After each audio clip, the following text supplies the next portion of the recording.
रानी तोहरा न तनको बुझात बाटे।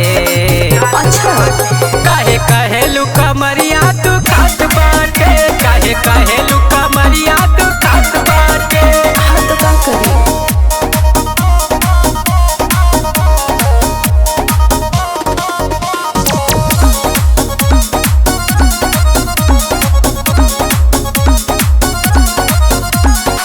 हम नया आई बहुत तोहरा से जरिया, देखी के लागेला बलम तोहे डरिया।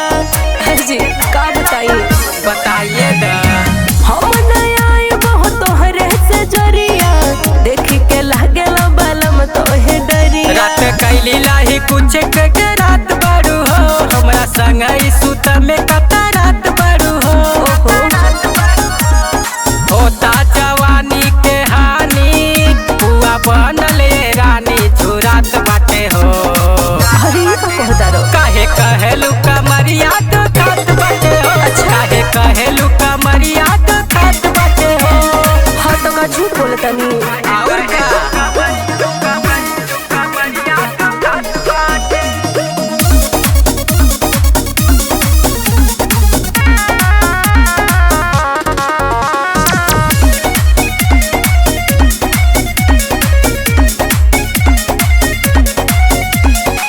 काटी के गोरे गोरे गाल हो या सैया, कोई देहले बड़ा तू करिया। अरे बड़ी परेशान बनी हो। बर्दाश्त करा बड़ा सुनेले तू बड़ा निर्दयिया, बना ना तू ऐसे कसैया। बात माना मोरे रानी तनी धीर धरा, ऐसे बोली के मन नया धीर करा। हाँ मना करा न हमरा के रानी, आज बनल हमरो मिजाज बाटे हो।